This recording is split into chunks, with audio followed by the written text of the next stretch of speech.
Look student, differential question, linear question with constant coefficient का rule number 4th यहाँ पर मैंने लिखा है। जब हम पर्टिकुलर इंटीग्रल निकालते हैं तो रूल नंबर 4th का भी यूज़ करते हैं जब आपके पास प्रोडक्ट में कोई दो फंक्शन आ जाए। अब प्रोडक्ट में फंक्शन आपके पास किसके साथ मल्टीपल होगा, e raise to power a x into b, और बी यहाँ पर एनी फंक्शन ऑफ एक्स है, तो कोई भी फंक्शन चाहे वो एल्जेब्रिक हो सकता है या फिर वो हो सकता है ट्रिग्नोमेट्रिक फंक्शन। एल्जेब्रिक के साथ अभी आपको करवाया नहीं, ट्रिग्नोमेट्रिक के साथ मैंने आपको करवा दिया था। तो आपने क्या करना है, सिंपल आपने डी को चेंज करना डी प्लस ए, जैसे डी को डी प्लस ए करोगे ई की पावर ए एक्स को आउटसाइड निकाल देना, और ये ए क्या है, that is a coefficient of x from e raise to power a x, इसको बाहर निकालना है। और जो आपके पास इक्वेशन एफ डी है उसको चेंज कर देना फंक्शन डी प्लस ए, और साथ में आपके पास बचेगा सिंगल ऑपरेटिंग फंक्शन बी। अगर बी होगा यहाँ पर ट्रिग्नोमेट्रिक फंक्शन तो आप रूल नंबर 2 लगाओगे, अगर आपके पास यहाँ पर होगा एल्जेब्रिक फंक्शन रूल नंबर 3 लगाओगे। इसी के पैरेलल आपका नेक्स्ट रूल है रूल नंबर 5वां, 5th वन।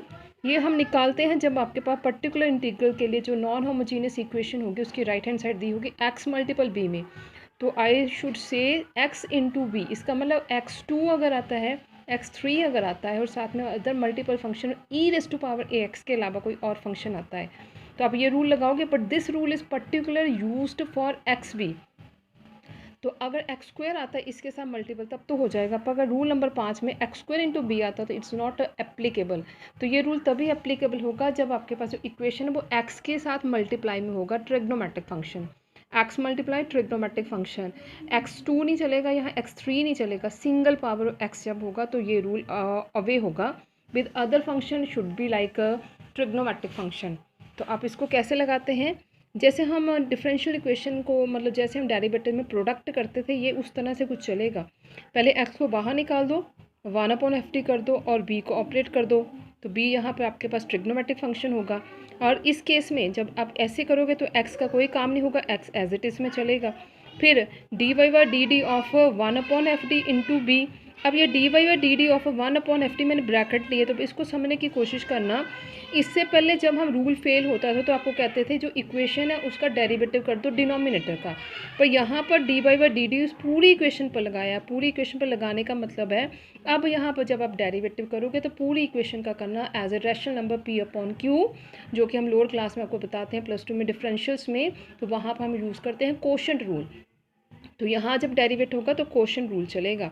अब एक क्वेश्चन इंपॉर्टेंट देखो इससे concern, solve the differential equation d²y/dx² + 4y = x sin x। अब यहाँ पर दो फंक्शन मल्टीप्लाई में है, एक आपके पास x, दूसरा आपके पास sin x। तो इस पर फॉर्मूला, क्योंकि x की सिंगल पावर है, अगर ये स्क्वायर या क्यूब में होता तो this method is not applicable, पर यहाँ क्या है x इंटू साइन एक्स, तो ये x आपके पास, साइन x हो गया आपके पास trigonometric function v is any function of x। अब इस पर कैसे लगाओगे, ये वाला रूल लगेगा। देखो पहले सबसे पहले सिंबॉलिक फॉर्म आपने निकाल ली, d² + 4 बड़ी वाली ये इक्वेशन आ चुकी है is equal to sine x. Auxiliary equation निकाली d2 + 4 = 0, d² = -4, d is equal to +-2 iota.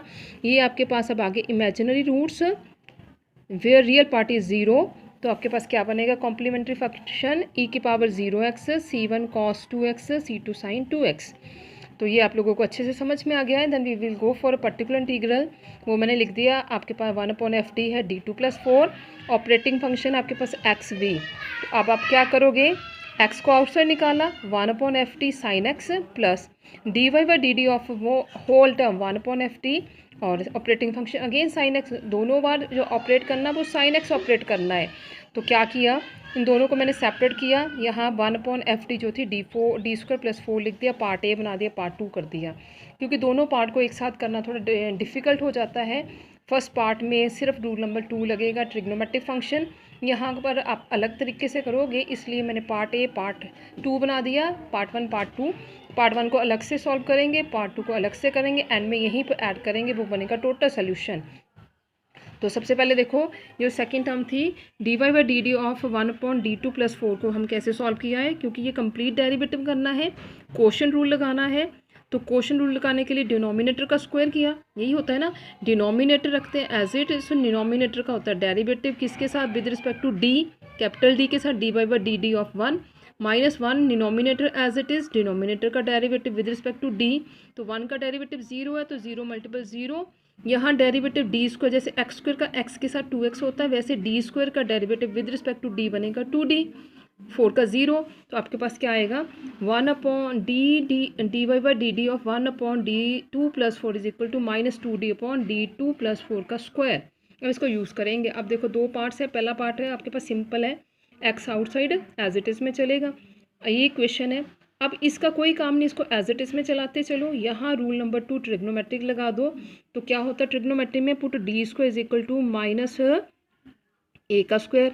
अब a क्या होता है theta, A x is 1x, तो क्या बनेगा 1 का स्क्वायर -1, डिनोमिनेटर में पुट किया, पुट करने के बाद ये बन गया 3, तो उसमें कंडीशन लगाते हैं ना, अगर तो आपके पास नॉन जीरो टर्म आती है तो स्टॉप करोगे आंसर, या फिर आपके इंडिपेंडेंट होता है डी से तो आंसर, अगर जीरो आता तो केस फेल, तो ये आ गया आपके पास आंसर फर्स्ट पार्ट का x/3 sin x।